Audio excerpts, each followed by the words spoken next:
Salut à tous, alors c'est Frédéric Delavier. Ce soir, je voulais vous faire une petite vidéo pour vous parler d'évolution, pour vous parler de génétique et pour vous parler d'adaptation à l'altitude, adaptation au froid et sport. Alors pour ça, je vais vous lire un petit article qui est un petit article un peu vieux maintenant puisqu'il date de 2012, mais qui reste quand même d'actualité, qui est très intéressant pour comprendre les adaptations des humains à leur milieu, à leur climat, et les avantages que ça peut fournir pour la pratique de certains sports. Alors pour ça, je vais vous lire un article qui est paru pour la science, alors en 2012, donc c'est assez vieux, mais il est assez bien fait, il est assez synthétique. C'est un article que j'aime bien, qui est un des meilleurs en vulgarisation, petit article, mais vous allez tout comprendre. Et je vais vous expliquer après les avantages de ces adaptations au froid, et surtout de ces adaptations à l'altitude, et le fait que certaines adaptations de froid ne soient pas un avantage pour certaines pratiques sportives et soient un avantage pour d'autres. Alors, cet article s'appelle « Mal des montagnes, l'adaptation en Éthiopie ». Sur les hauts plateaux d'Éthiopie, 2 tribus sont adaptées à la vie en altitude, mais les mécanismes physiologiques en jeu ne sont pas les mêmes. Respirer en haute montagne est difficile en raison de la baisse de la pression atmosphérique et du manque d'oxygène. Notre organisme peut s'adapter en accélérant la ventilation pulmonaire et le rythme cardiaque et en augmentant la quantité d'hémoglobine dans le sang.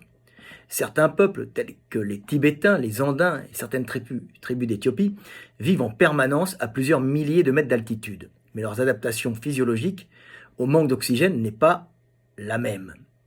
Cynthia Bell de l'université Case Western et ses collègues ont étudié 2 tribus éthiopiennes, l'une installée en altitude depuis au moins 5000 ans et une autre plus récemment. Ils ont montré que l'adaptation physiologique de la première est semblable à celle des Tibétains, mais les gènes impliqués sont différents. Le mal des montagnes touche certaines personnes lors d'une ascension rapide. Les symptômes sont nombreux: fatigue, maux de tête, vomissements, vertiges ou encore insomnie. Il existe une forme chronique du mal des montagnes qui se développe chez les populations vivant à haute altitude. Cette maladie a été décrite en 1925 par le médecin péruvien Carlos Monge et porte son nom. Elle apparaît progressivement et correspond à une perte des capacités à vivre dans un milieu pauvre en oxygène. Le sang s'enrichit en globules rouges et perd en fluidité, ce qui peut provoquer des complications cardiaques. L'adaptation des Tibétains et des Andins a été beaucoup étudiée et présente l'intérêt de ne pas être la même entre les 2 groupes. Les premiers ont une concentration d'hémoglobine proche des populations vivant au niveau de la mer et un débit respiratoire très élevé. Les seconds ont un rythme respiratoire normal et une concentration d'hémoglobine élevée. De par ces adaptations, les Andins sont plus sujets à la maladie de Monge, 5 à 15% de la population en fonction de l'altitude, pour seulement 2% des Tibétains. Chez ces derniers, 2 gènes, alors c'est pas le plus important à mémoriser, mais bon, on va les mettre quand même, EGLN1 et PPARA ont été identifiés par des biologistes américains en 2010. Ces gènes interviendraient dans la réponse de l'organisme au manque d'oxygène et la fabrication des globules rouges et permettrait d'expliquer que l'hémoglobine n'est pas produite en surabondance. L'équipe de Sebel s'est intéressée à 2 tribus éthiopiennes vivant sur les plateaux à plus de 2500 mètres d'altitude. Les Oromos vivant à cette altitude depuis 500 ans environ, tandis que les Amharas s'y sont établis il y a plus de 5000 ans, et peut-être depuis plus de 70 000 ans à 2300 mètres. Ces 2 groupes ethniques sont cependant proches, ce qui permet une comparaison intéressante de leur adaptation à l'altitude. Par ailleurs, une partie de chaque groupe vit à basse altitude. Ainsi, on note chez les hommes Oromos d'altitude une quantité d'oxygène dans le sang inférieure à 10% à celle des Oromos de basse altitude. La différence est de seulement 5% pour les Amharas. Pour l'hémoglobine, la concentration pour les habitants de haute montagne des 2 tribus est plus élevée que pour les autres. Mais la différence est le double chez les Oromos. De ces observations, on conclut que l'adaptation des Oromos est du même type que celle des Andins, alors que celle des Amharas ressemble à celle des Tibétains. Elles pourraient ainsi être liées à des mutations génétiques, mais ces dernières sont-elles les mêmes que celles des Tibétains? L'étude des gènes EGLN1 et PPARA montre que non. Ainsi, des mutations différentes ont permis l'adaptation à la vie en altitude en limitant la production d'hémoglobine. L'étude a aussi mis en évidence des différences épigénétiques entre les oromos vivant à haute altitude et ceux de basse altitude. Ces divergences ne sont pas des modifications du code génétique porté par l'ADN, mais des modulations de l'expression de certains gènes. Ces modifications épigénétiques pourraient être le signe d'une première phase dans l'adaptation à la vie en altitude. Les différences stratégiques d'adaptation à la vie en haute montagne est probablement liée à la durée que les différents peuples ont passée à très haute altitude. Très longue pour les Tibétains, entre 15 000 et 40 000 ans environ, et les Amharas, et plus courte pour les Andins, entre 5 000 et 10 000 ans, et les Oromos. Ces travaux sont cependant préliminaires et ont été effectués dans des groupes restreints. De nouvelles études seront nécessaires pour confirmer les résultats. Alors on sait maintenant que les adaptations à l'altitude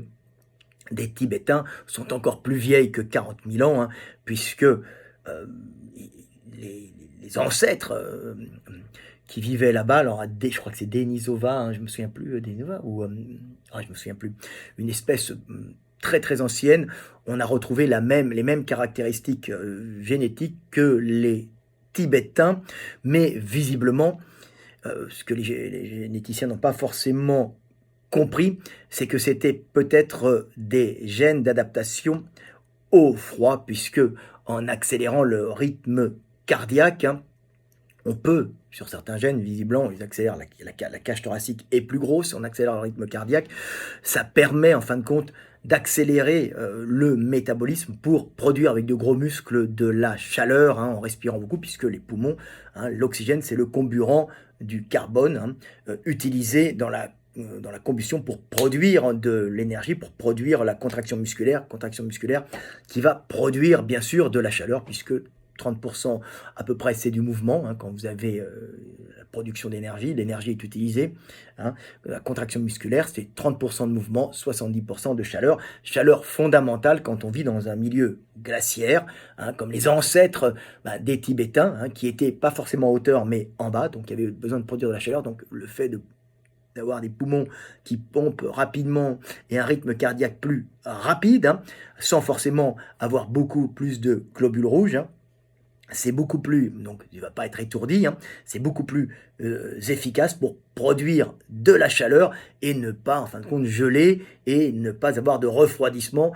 qui entraînerait un mauvais fonctionnement du cerveau. Vous êtes un peu con quand il fait froid, vous endormissez, vous endormez, et à ce moment-là, ça pose des problèmes. Donc visiblement, ce sont des adaptations au froid qui ont été, de l'ère glaciaire, qui ont été transmises aux Tibétains en partie et qui les ont adaptés ensuite, encore plus sélectionnés par d'autres sélections génétiques pour l'altitude.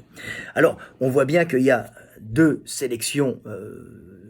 deux types de mutations sélectionnées. Alors, il y a aussi de l'épigénétique, donc il y a ce qu'on appelle du codage qui va permettre d'exprimer certaines parties du génome ou pas. Donc, ce sont les nouvelles recherches. L'article est un peu vieux, mais on s'aperçoit qu'il y a à peu près deux types d'adaptations quand on va en altitude. Vous allez voir ces adaptations qui permettent pour les uns d'être extrêmement performants en sport d'endurance. Alors la première adaptation, bien sûr, c'est le fait de produire plus de globules rouges. Donc vous allez pouvoir, quand vous êtes en altitude, vous allez avoir moins de problèmes de suffocation, puisque vous allez avoir plus de globules rouges qui vont apporter de l'oxygène aux organes. Le problème, c'est que ça va rendre le sang plus visqueux et moins liquide, et ça va entraîner, bien sûr, des problèmes d'artères et de veines qui vont se boucher, de problèmes de mal de tête, de problèmes de mauvaise circulation sanguine pour certaines personnes si la tuyauterie n'est pas totalement adaptée. La tuyauterie, c'est-à-dire les vaisseaux sanguins, puisque ça risque de boucher tout ça, ça risque de faire un liquide plus visqueux, le sang plus visqueux, ça va créer des problèmes. Donc, ça créera beaucoup de problèmes, mais moins de problèmes que le manque d'oxygène en altitude. Donc c'est une mutation qui est facile à acquérir, elle doit être assez fréquente en fin de compte et relativement simple puisqu'elle touche uniquement la production, on va dire, de globules rouges dans le sang. Donc c'est pas un ensemble de mutations complexes qui va générer on va dire un ensemble de modifications pour faciliter la vie en altitude. Celle-là est très simple, elle s'acquiert très vite, mais comme elle pose aussi beaucoup de problèmes, hein, alors les problèmes sont inférieurs aux gains, mais c'est quand même beaucoup de problèmes, il se fait que quand il arrive un ensemble de mutations arrivant sur justement la modification de la cage thoracique, donc vous allez avoir une expansion de la cage thoracique et puis une modification aussi dans le fonctionnement du système nerveux, avec un système nerveux qui va entraîner on va dire une contraction des poumons et une contraction cardiaque plus rapide, et une respiration un peu plus rapide avec des poumons plus gros et une cage thoracique plus grosse. Donc c'est un ensemble de gènes bien plus important à modifier, donc c'est plus rare de les avoir entièrement, de les avoir tous en même temps. Donc ce sont des mutations qui vont apparaître après, et c'est pour ça qu'on voit d'abord dans les populations qui sont en altitude depuis peu de temps, la première adaptation avec la viscosité du sang et l'augmentation de globules rouges, et la seconde adaptation qui va arriver, qui est un ensemble beaucoup plus complexe de mutations génétiques, donc de mutations qui vont entraîner un ensemble de mutations dans la structure, même des poumons, la structure de la cage thoracique et aussi la rapidité du débit cardiaque, aussi sûrement une modification dans la forme du cœur un peu, et une modification de la structure osseuse, musculaire et du système nerveux. Donc c'est un ensemble beaucoup plus complexe de gènes.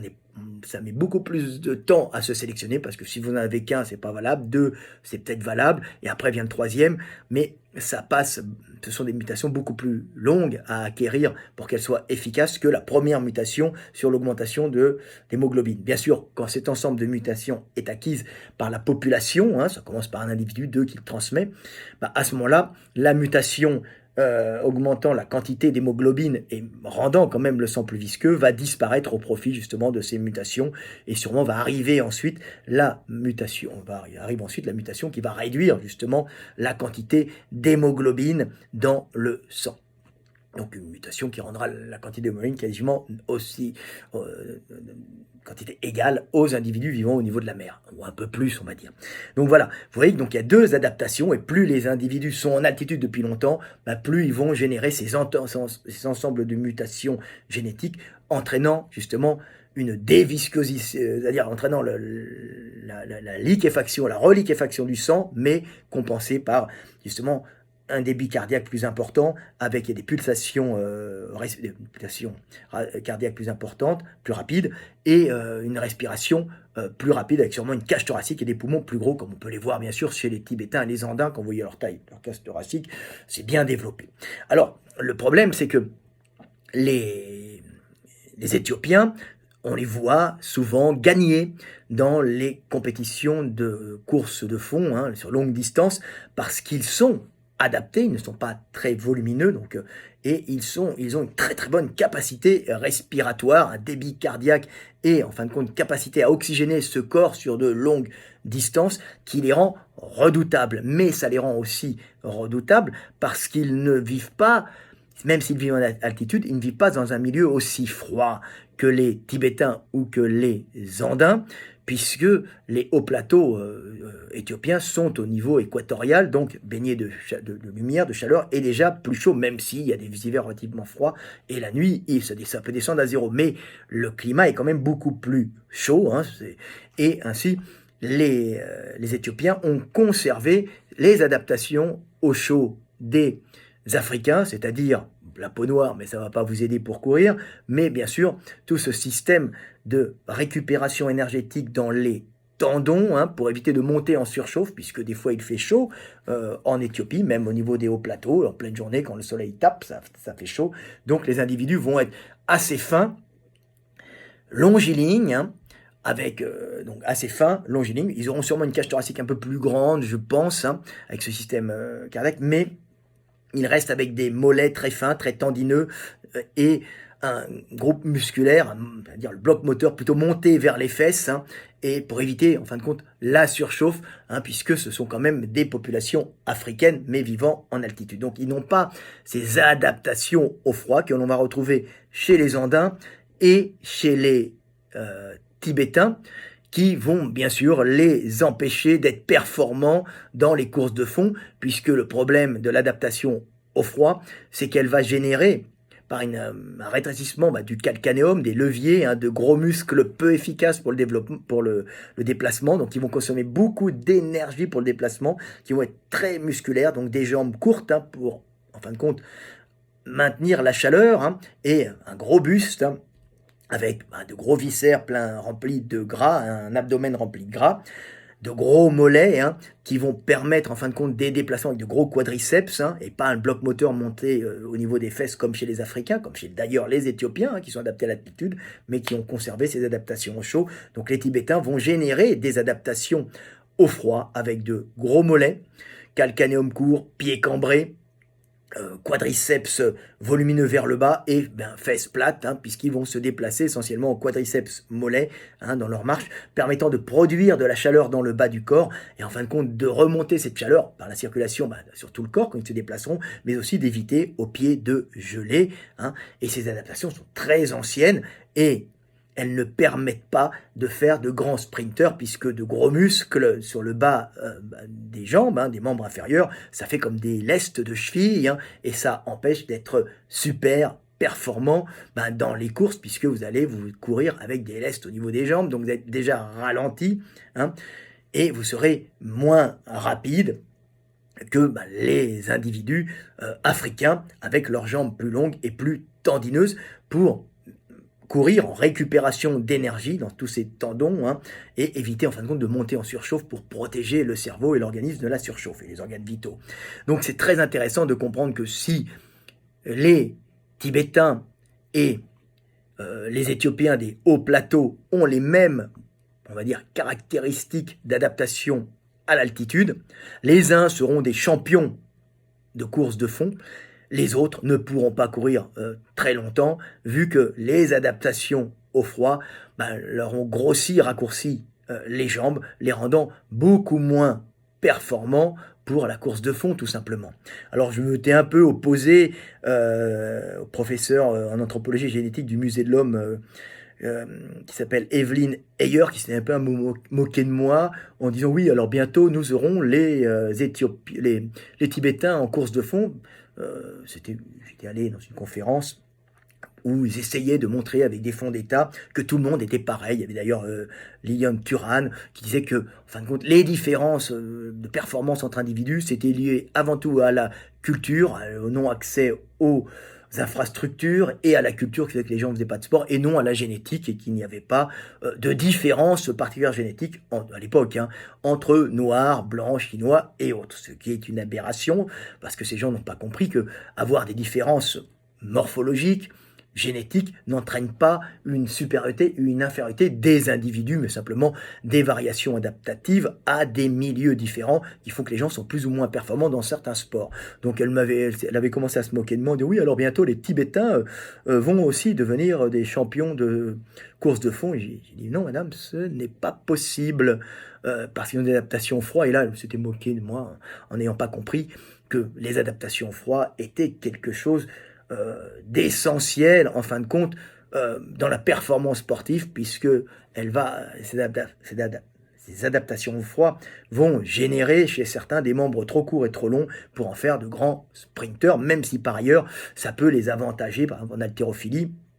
ou dans d'autres sports, comme le foot d'ailleurs, où des individus courent sur pattes, donc avec un centre de gravité plus bas, peuvent être plus stables pour dribbler, alors qu'un grand va peut-être être plus performant pour faire un sprint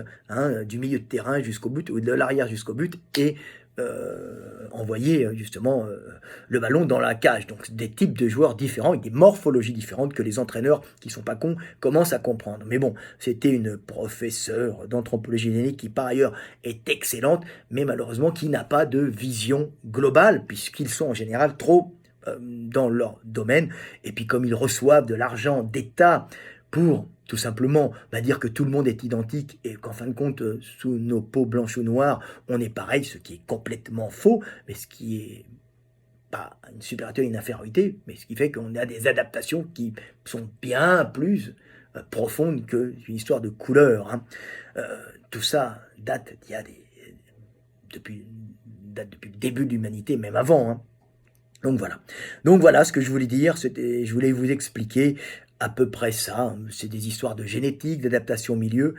hein, et comprendre que les adaptations à l'altitude sont favorables à la course de fond quand elles ne sont pas couplées aux adaptations au froid, comme pour les Tibétains et les Andins ayant plus de problèmes en fin de compte que les Tibétains, puisqu'ils ont ces problèmes de viscosité du sang, hein, qu'on ne rencontre pas chez les Tibétains. Mais c'est amusant de comprendre comment les mutations arrivent et que, en fin de compte, la viscosité du sang, en fin de compte, est une mutation simple, alors que cet ensemble extrêmement complexe qu'ont les Tibétains et les Éthiopiens sont un ensemble de mutations qu'il est beaucoup plus difficile à acquérir, et ça se passe sur des milliers d'années et pas des centaines. Voilà, c'était Fred Delavier, petite vidéo pour vous parler de sport, d'évolution et de performance. Voilà, à bientôt et paix sur terre.